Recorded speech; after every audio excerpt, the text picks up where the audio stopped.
Okay, it's 6:05, so just to appreciate everyone's time, maybe we'll hop into it with just the beginning or introductions and such, and then, of course, if people join late, that's okay too.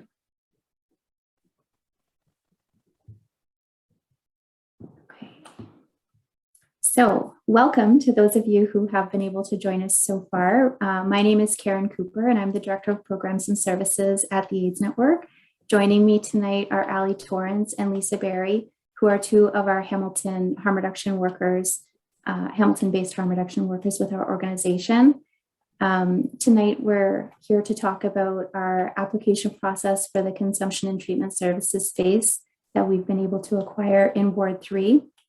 This is part of a community consultation, but it's really part of ongoing community conversations that we want to have regarding harm reduction, regarding not just concerns and questions that people may have, but just around really creating a sense of community and supporting each other, and sort of including all people in these conversations.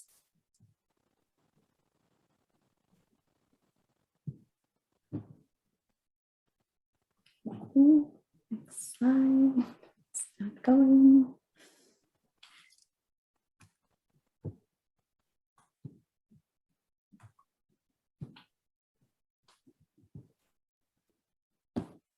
Okay, there we go. Maybe it was slow.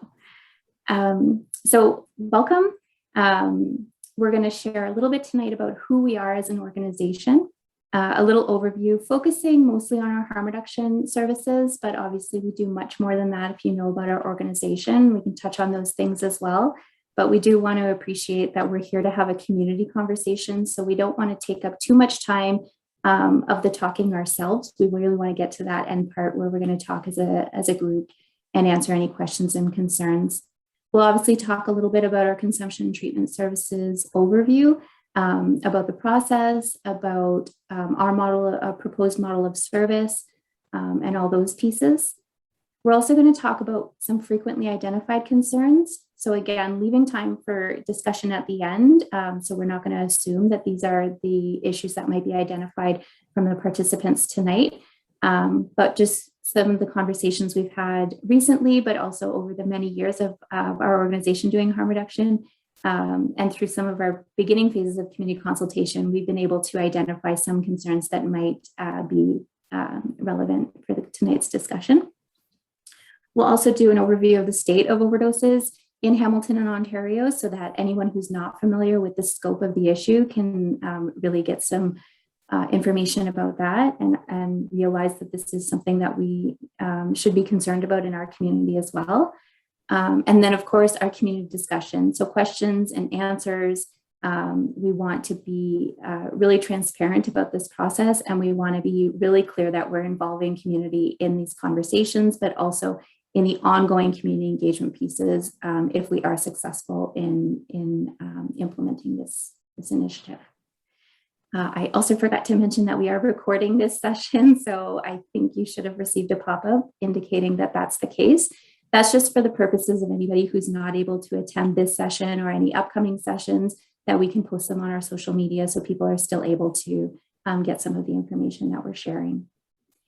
In terms of questions and answers, you're encouraged to use the chat and the Q&A box. We are going to hold all those questions till the end, just so that we can have a really robust conversation at the end and take the time to answer those questions with intent and as much detail as we can. So please use that function and just know that we may not answer them right away, but we're going to hold on to them till the end. And I think that's it for sort of our introduction piece. And like I said, if you do have to skip out early, or in the age of 2021, you have technology issues and you get removed from this session, your internet goes down, we will have a recording of it that you can connect with us to get the recording, or check out our website and our social media for that. Okay, so we are going to start with a poll. We are not going to quiz you too much, but we did want to just have a couple of measurements of people's knowledge before and after the session, and then also just find out how helpful the session was. So 3 polls, very simple to answer. So you should be able to see the first poll now. So just if you can rate your knowledge of consumption and treatment services at this time.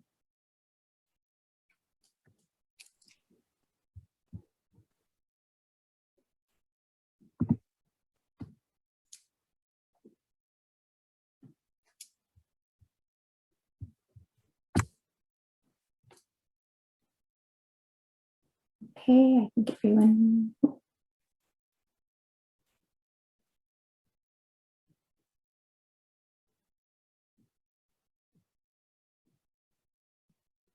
Just wait a few more seconds.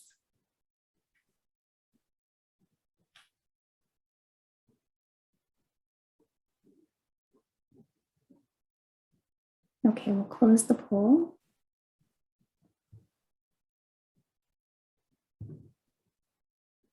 And you should be able to see the results. So a nice mix of folks here tonight, which is really great.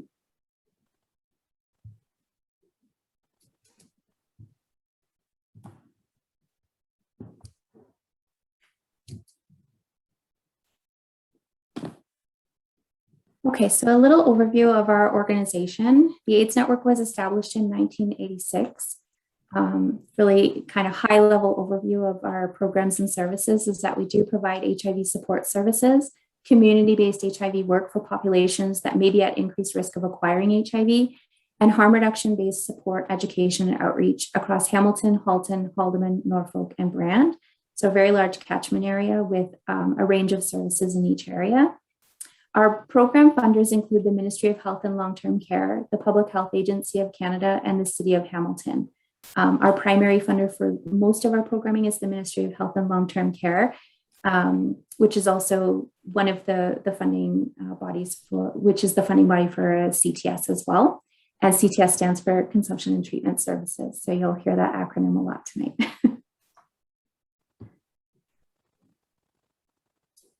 So you can see from this slide that I probably won't go through it all, but you can see this is sort of an overview of the evolution of our harm reduction programming at the AIDS Network. We are an organization that has been doing harm reduction based work for many, many years now.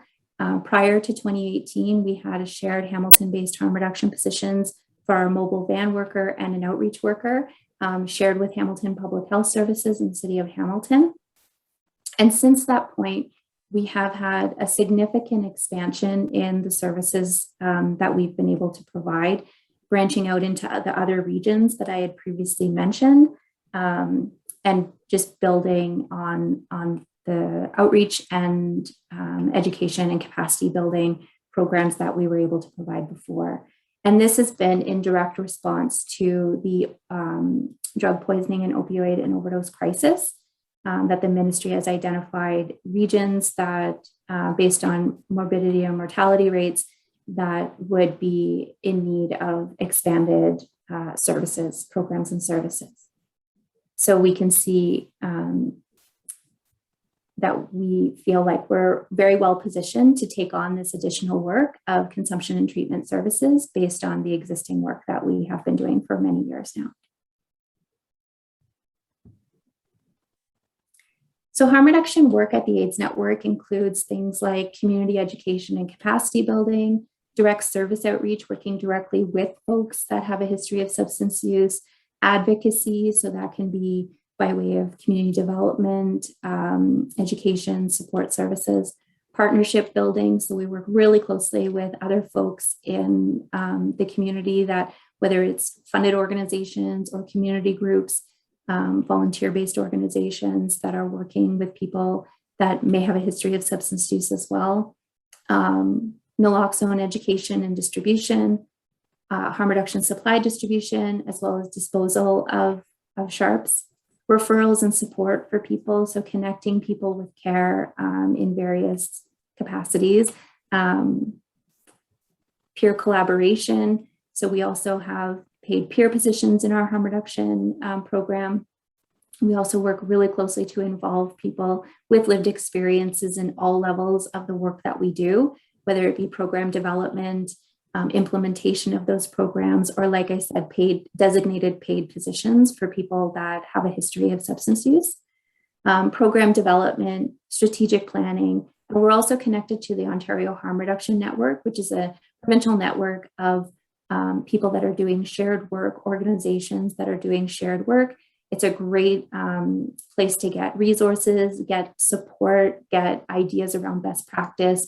So really sort of looking outside of our own organization to make sure that we're practicing in the ways that are evidence-based and shared throughout the province as well.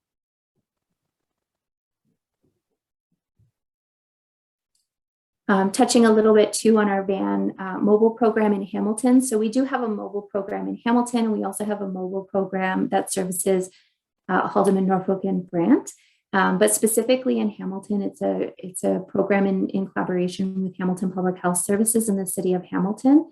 This has been a very long-standing partnership between our two organizations, and we work together with the nursing team from Hamilton Public Health as well to provide mobile outreach services, which is the distribution of supplies, harm reduction supplies, the distribution of naloxone, the retrieval of sharps in community, as well as from individuals that use the van services. And we also partner with Hamilton Public Health Services on some clinical service provision as well, health teaching, and anything that might increase the capacity of people that use substances to be able to improve any health outcomes that they may want.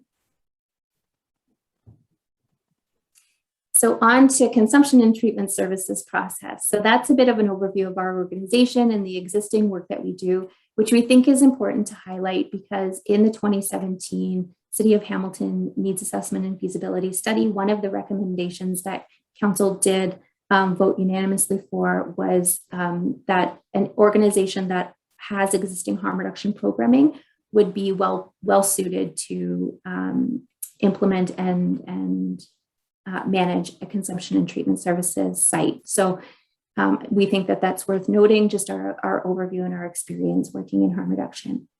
So the consumption and treatment services application process is a two-step application process, which is a provincial application and a federal application. So the provincial application is sort of your operational application, and the federal one is an exemption application, which is what allows for the substances to be on site, the illicit substances to be on site.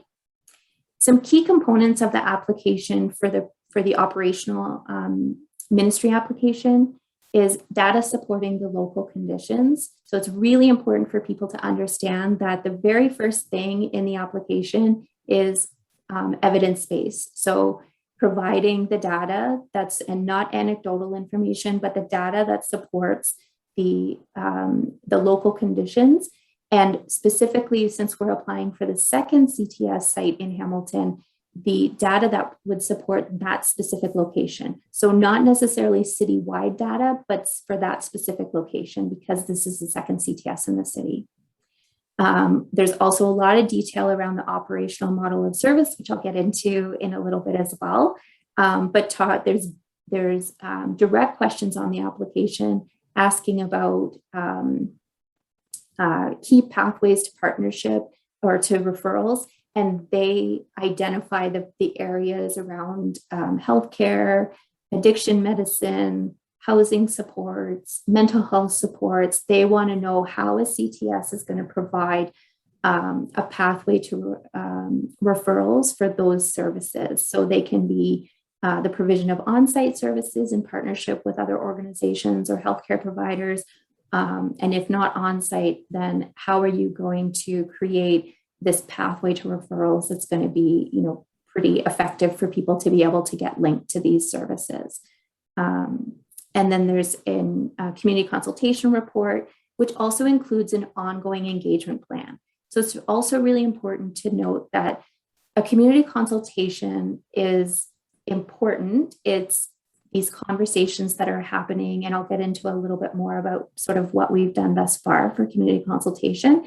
The community consultation report is a condition of the application. So it is a required piece of the application, but it's not about reporting on, it's not just about reporting on what people have had to say in community about this CTS application.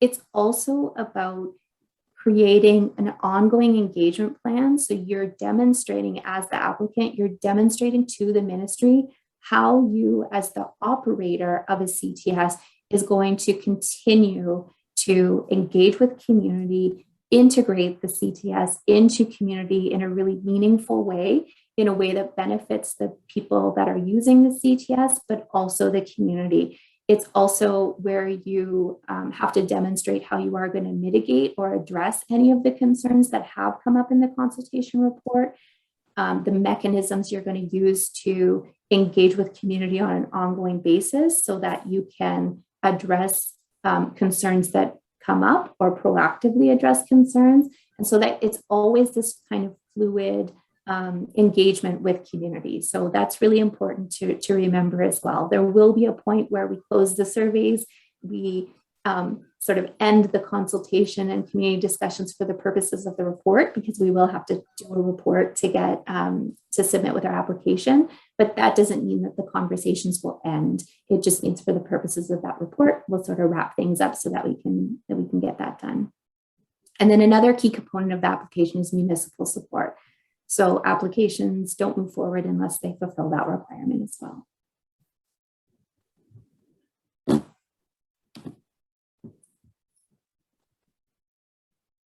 Okay, so why Ward 3?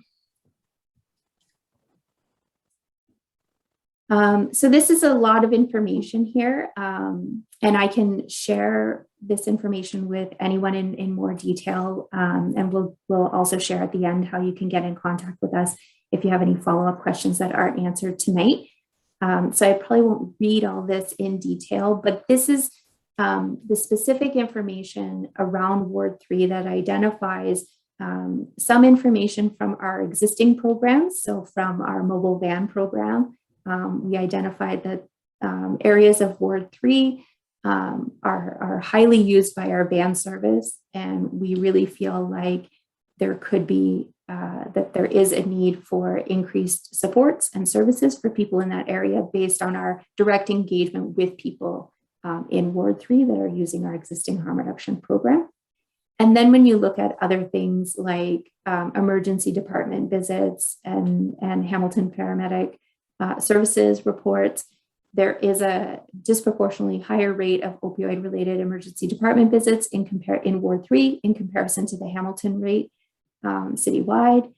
And then we've also been able to pull out some of the paramedic services reports as well, indicating that the incidences from residents in Ward 3.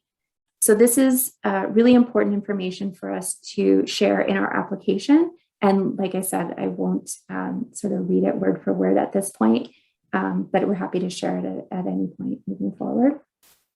But there is evidence to indicate that Ward 3 location is important. Our proposed model of service, I'm just going to highlight kind of three things. One is identifying gaps. So recognizing that we already have one CTS in the city and we are applying to be the second CTS in the city. So we really want to look at, where are some gaps that first CTS, which is run by Hamilton Urban Core, where are some potential gaps that they just don't have the capacity to fill, because there is a need based on our opioid-related data, as well as our population. There is a need for more than one CTS in the city. And so this isn't a criticism of Urban Core. It's just that there is not capacity for one CTS to serve the city effectively. So we looked at where are some gaps, and what we really saw was that we can look at how we can create a safe space for specific priority populations which again goes back to sort of some of our other programming where we have identified populations and groups of folks that might be at higher risk of acquiring HIV and are less underserved in some ways because of feeling unsafe or unwelcome in some spaces. So how can we sort of leverage some of our expertise in that regard to kind of filter over to our CTS and create a space that is inclusive for all folks? Again, because we're applying to be the second CTS, and so we can sort of look at some of those things that weren't maybe able to do when you have the first CTS, which is just, has to be focused on the actual opioid crisis and just getting something up and running. It's also important to note that we work really closely with Hamilton Urban Core, and we had been involved with Hamilton Urban Core providing in-kind staffing service when they had the OPS, which is what was the overdose prevention site prior to the government creating the CTS model. So we've worked really closely with that program as well and have their support in moving forward with this CTS application. The second thing to point out in terms of our proposed model of service is strong on-site wraparound services. So we have some really key stakeholders identified in our application, which will include providing peer engagement programs, primary care and addiction medicine care, mental health services, and these are through existing partnerships with organizations and community groups like Hamilton Social Medicine Response Team, the Canadian Mental Health Association, Keeping Six, among others. So we're really excited. Although we're the lead agency in this application, we do see this as a collaboration between some of our existing partners, as well as bringing partners on that we haven't worked as closely with in the past. So we're really, really excited about that. And we're really excited that these services are primarily going to be offered on-site, and that, as I mentioned before, they can be demonstrated as on-site service provision or off-site sort of strong referral pathways. So we're really excited that the majority of these services are going to be offered on-site, which we think is a real strength in our CTS. And then a diverse staffing model. So this will include nursing staff, harm reduction workers, peer workers, and something to highlight as well is that we have included in our staffing model engagement workers that will be specifically focused on engaging with communities. So sort of public-facing staff that are going to be looking at how can we integrate into the community, how can we talk to community, how can we address concerns, how can we have that transparency with community to be able to work really closely together. So we're really excited about that as well.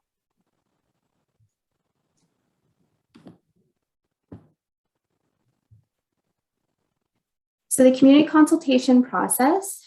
So we have for probably a month, maybe longer, I'd have to check. I should have checked before this, but I didn't. We've had 2 surveys out for quite several weeks now. One for community, and that really focuses sort of on people's understanding around CTS.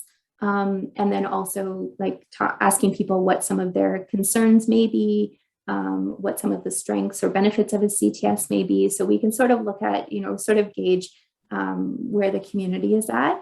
And we're really grateful that the majority of responses have come from people that identify that they are residents or work in Ward 3. So that's really, really important for us to have that coming from the people that are in that community. And those surveys, I think last time I checked, we had about 100 responses to that survey.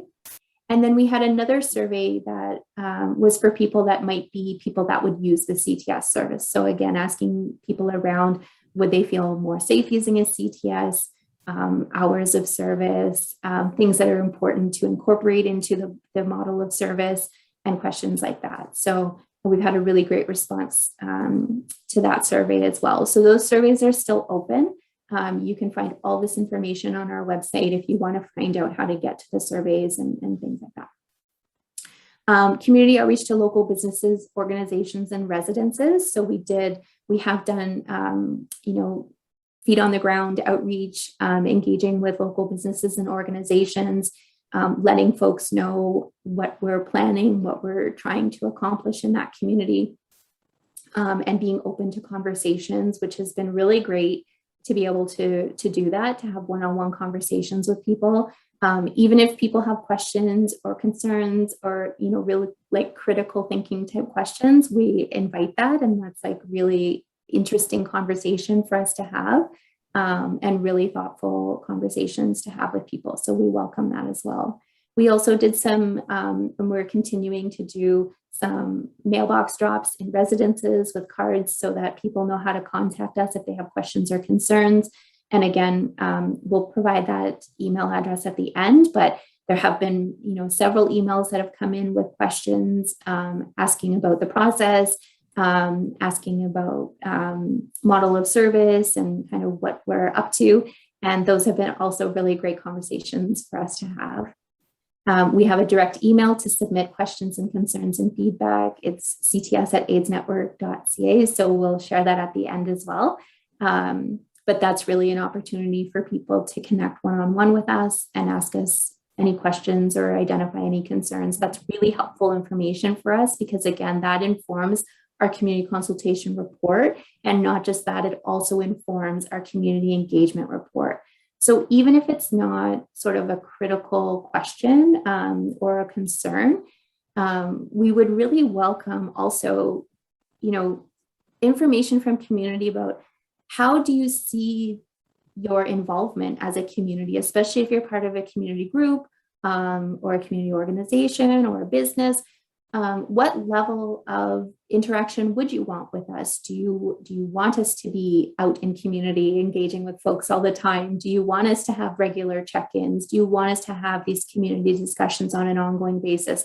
That information is really important for us because that informs our community engagement plan moving forward. And obviously it's fluid, it can change, but don't just feel like you have to reach out to us to identify concerns or to say, yay, way to go, keep going. We also would love to hear from you about, what you want to see from us in that community in terms of engagement. So please feel free to do that. And community discussion. So that's just what we're doing here tonight. So obviously we're going to have some of these sort of public sessions where people can come and join. But we're also, again, happy to do that for smaller groups. So if you're part of a community group or an organization or a group of friends that, want to get together and have more information, we're happy to do these smaller consultations as well. So again, just reach out to us at any time. And like I said earlier too, at some point, we'll sort of wrap up some of the pieces so that we can do our community consultation report. But that doesn't mean that the conversations end. We will still have that community engagement plan, which will include having all these sort of check-ins and conversations around how are things going. So I'm going to pass it over to Ali because you're probably sick of hearing my voice. So I'll pass it over to Ali for a bit. And like I said, lots of time for community discussion at the end. Thank you. So we thought it would be important to include some of the initial responses that we got for the surveys, specifically around some common concerns that have been shared, not only through the feedback of the surveys, but as Karen mentioned, through our ongoing work for doing education in the community, that these are things that often come up. I'm definitely not going to spend too much time on them. There's a lot of room for discussion if people have specific questions, but just based on the initial information, I thought it would be helpful to just start that process of talking about those pieces. So Karen, would you mind switching the slides while we go through?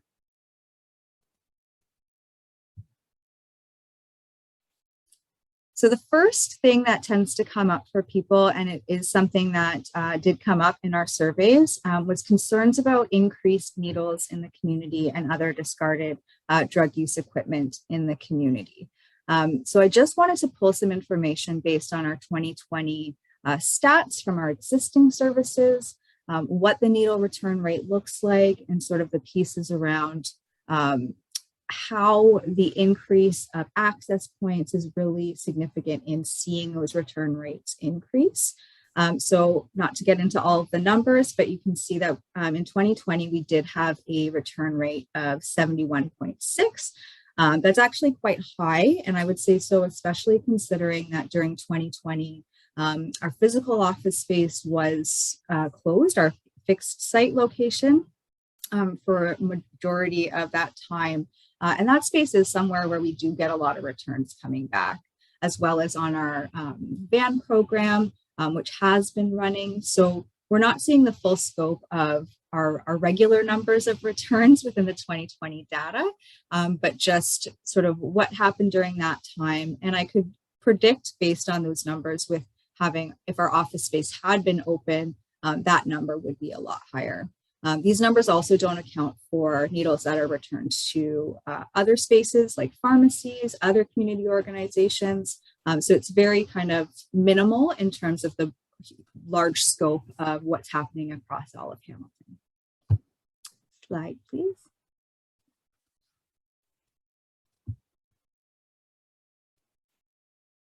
So the city currently has, I believe the last I looked, was 13 community drop boxes that look like this. They're in parks and in public spaces around the Hamilton community.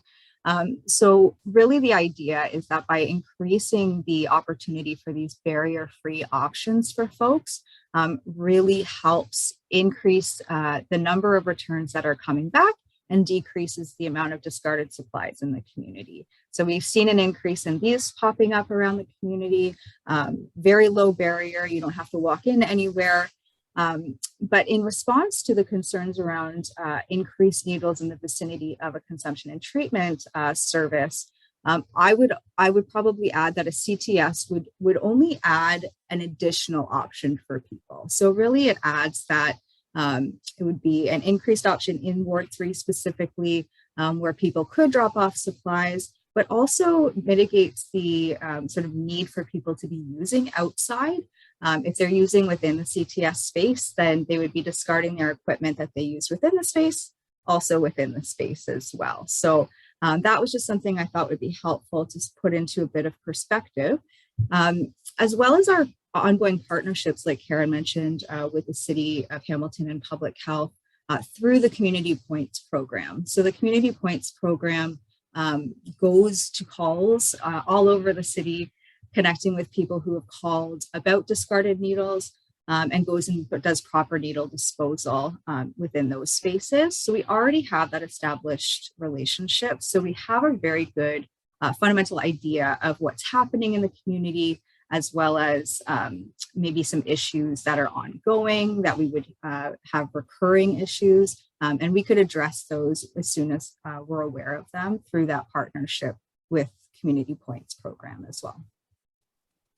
And if I can just jump in for 1 second, and just in terms of the application itself, there is a section in the application where you have to specifically identify how you will mitigate the concern or actual incidents of sharps being in the vicinity of the proposed location. So it's a specific question on the application, and you have to be prepared to answer that in how you're going to address that concern. So that's really important to mention as well.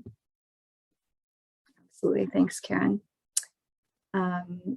So that being said, that's a good sort of segue into this piece as well. So with our initial sort of talks about this application and knowing that that component was really significant, we did a lot of sort of informal communications, and we did a site visit with other CTS sites that are offering these types of services within various communities, one of which was Positive Living Niagara. And we directly asked these questions. How are they mitigating the concerns that are coming in? Are they having issues outside of their space? And what are they doing to engage community as well as people accessing the services to address some of those things? And what they shared with us is they, throughout their shifts, they do sort of community walkarounds where they're connecting with businesses in the area, they're connecting with their neighbors, they're connecting with community members, as well as people who might be potentially using the service. And while they're doing those things, they're also kind of scoping out the area and being able to pick up anything that they might see outside of the space. So hearing that sort of plan that they have put into action, we thought that was really great in terms of sort of a model that we could potentially incorporate into our plans for our CTS. Okay. The second issue or sort of response or concern that came forward was one around increased visibility of homelessness in the area of the CTS and potentially public drug use. So I just thought it was important. Again, I'm not going to spend too much time on this, but we did want to sort of, as a starting off point, acknowledge that, or rather be cautious not to link necessarily issues related to homelessness and drug use as an all-in-one homogenous issue. As we know, there's a housing crisis in Hamilton and many cities across the country. But we want to be clear that not all people experiencing homelessness are people that use drugs. Likewise, not all people who use drugs are experiencing homelessness. So these are really two separate issues, but we can see some different intersections. So that was something that I just wanted to sort of put out there. And next slide. So this I won't go too much into because we already talked about why Ward 3, but I wanted to, if we're talking about more visibility within the area of Ward 3, I just thought it would be important to sort of, again, begin that discussion around, we're not necessarily talking about an influx of people coming into an area because the CTS is there. We really know that people who use substances are already living in the area as many other areas within the city. So we wouldn't be saying, having the CTS is going to draw people who don't necessarily reside in that community, but it does just have, provides an increased option in working with folks that might be experiencing housing issues as well.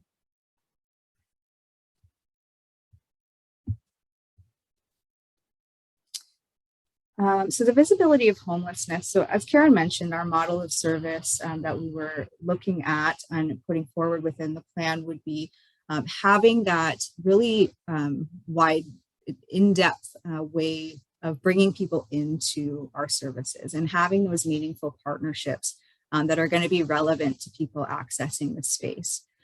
So in terms of like having housing options for folks, we know that it's a sort of a hot issue right now around encampments in the city. But I would also say that right now we do have people living outside in park spaces all across the city, not just in any one particular ward. What having the CTS within Ward 3 could do, or what I would sort of predict would happen, is that it's adding that additional point of contact to have a housing worker on site. So if there are people coming into the area who are already sleeping outside or at risk of losing their housing, they're going to have that additional option to connect with somebody if they choose to. So I thought that that was an important distinction to make, rather than the idea that there will be an influx of people in the area. People are already living in the area, and there's still a need for increased access to services, including housing services.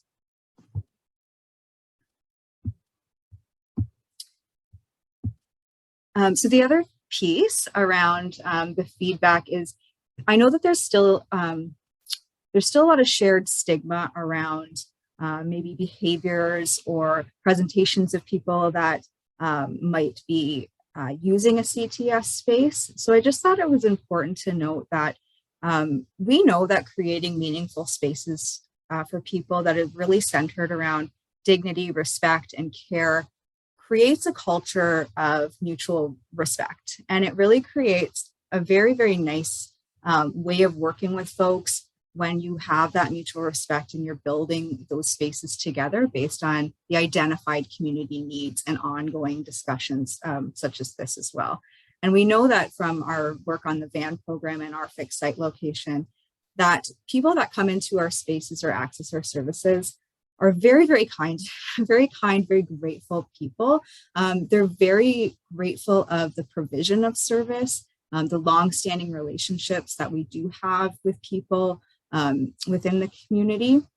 So we just really see the CTS moving forward as an extension of those existing services and that culture of respect and care that we already offer within our programming through the van and our fixed site location.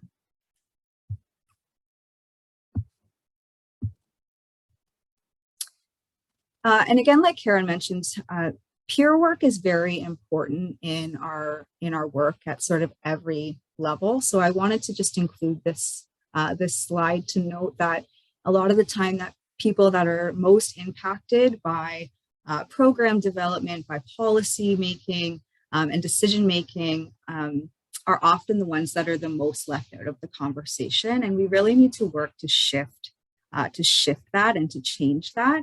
Which is why putting out a survey for people who might be accessing the services, it's a requirement of the application to get that feedback and to inform what's happening in the community and sort of check that box. Absolutely, that's an important part of the application. But we really want that feedback in order to inform the programming that we are implementing and the services that are available. If it's not meaningful for people, then it's not going to work. It's not helpful. So we really just wanted to highlight the fact that people who use drugs, people who would be using the CTS aren't, again, a homogenous group of people. They're complex people with all kinds of needs and experiences that vary. So we want to have a very in-depth understanding of what's happening for folks and how they would like to be included in our program development and our ongoing practices as well. And having peers on staff at all points within the CTS. That's, again, building a culture of dignity, respect, and care for the community, as well as the neighborhood spaces, other local businesses, and working in partnership that way. And I think lastly, I just wanted to, as Karen mentioned, provide a little bit of a broader context of the opioid or toxic drug poisoning crisis that we have been in for quite some time now. I'm not going to read out all of these numbers. You can see, and if you want to talk and have more information shared and look at this a little bit more deeply, we're available for that as well. But I just wanted to highlight, within Ontario, with the most recent coroner's report that's come out for 2020, that we did see a 79% increase in monthly overdose deaths in 2020. That is staggering. That's a very, very high number, and this just continues to rise, which is obviously very, very concerning. Hamilton specifically in 2020 saw 105 deaths, either confirmed or probable to be opioid related in 2020. In 2019, the death rate in Hamilton specifically was 75% higher than the provincial rate. And this is just ongoing. So this year in 2021, as of May, so not including May through October, which it is now, there's already been 75 opioid-related deaths this year. So although we have one CTS, which is great, this kind of speaks to that we definitely need to be doing more in our communities, having additional options, additional spaces for people.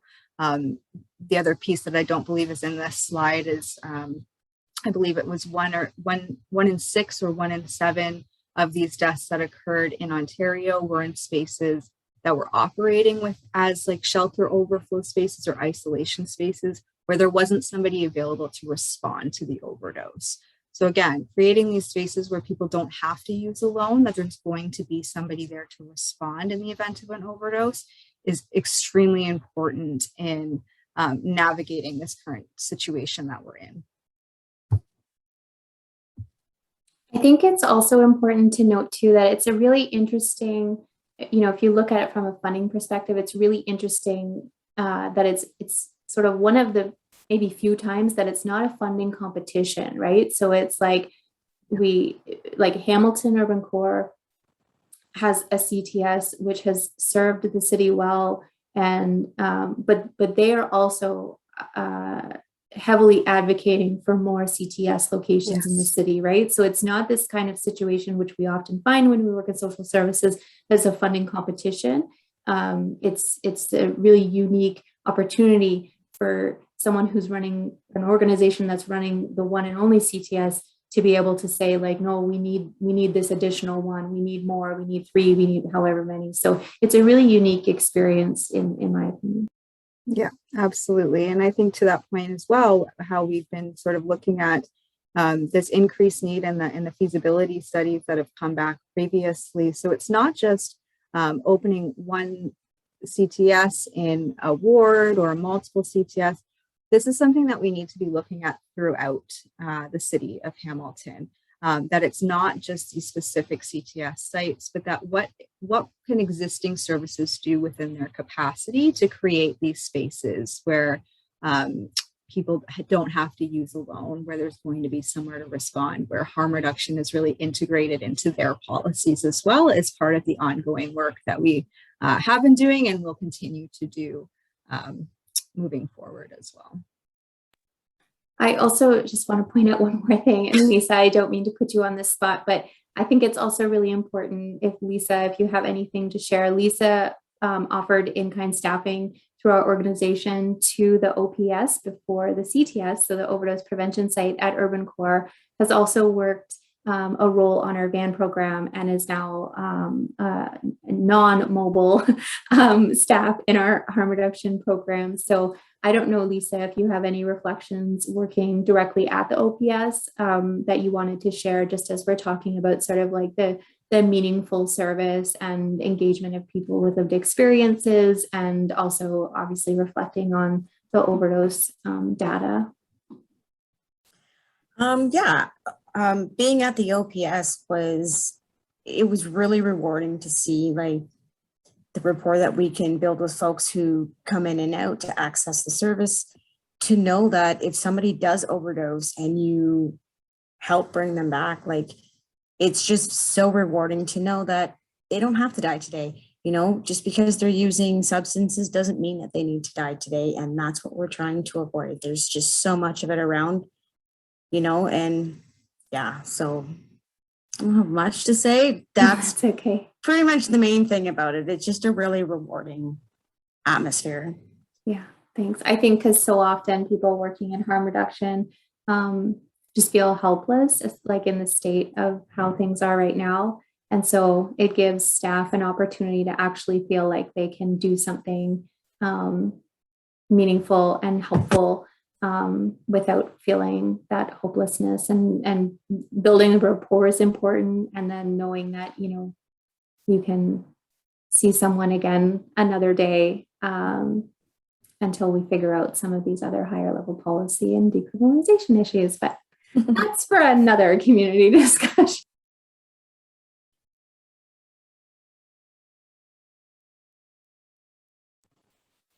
So that sort of wraps up us talking and our agenda. I know there's a question in the Q&A. If there's anything else that people want to mention, please go ahead and add it in the chat or the Q&A session or section. I see one question from Stephanie. Thank you. Does the CTS application require the same level of commitment to the population it serves, the ongoing plan to get continued feedback from people who use drugs, or does the CTS application frame community as the more mainstream population? So I will say, from the purposes of the application, it does focus mostly on mitigating concerns that might come up from community at large. I would say like the focus on people with lived experiences and the populations that are served by a CTS is really focused on that operational piece from the purposes of the application. But I would there's quite a bit of freedom in terms of that community engagement plan that you can put together. And because we haven't submitted that piece yet in order to receive feedback, I'm not quite sure what level they would want sort of a balance of community, mainstream community, for people that are being served by the CTS. But I will say, sort of anecdotally, from working in ministry-funded harm reduction programs for many years, I would be very surprised if they didn't have a lot of feedback on adding pieces to create mechanisms for feedback from people that are actively using the service, or people in community that maybe aren't using the service for whatever reason. I would be very surprised if we omitted that and they didn't come back asking those questions. And that's just my opinion based on many years of working in this field funded by the ministry, that usually there's a very high level of participation in program development, implementation, and operations from people with lived experiences. I don't know if Ali or Lisa, you have anything to add to that?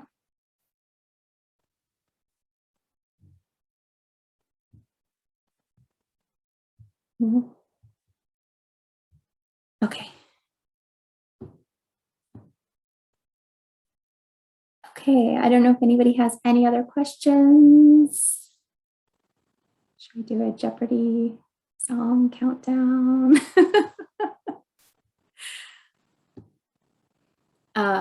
As you're thinking, we won't cut this off short, but as you're thinking, if you have any other questions or comments, we'll just throw up another poll.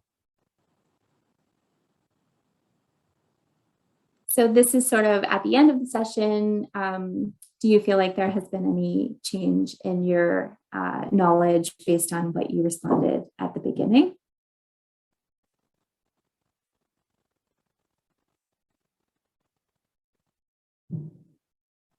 And these polls, again, will just be helpful to possibly use in our community consultation report, just so that we can sort of see where people were at before and afterwards.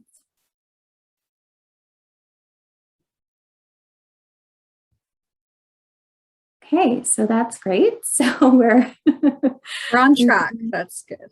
Yeah, that's helpful for us. We'll sleep a bit better tonight, knowing that we changed some knowledge level for folks. And then lastly, just asking if we think that more sessions like this would be of value for the community. As I mentioned a couple times, we will sort of wrap things up in some ways so that we can sort of finalize that community consultation report for the purposes of the application.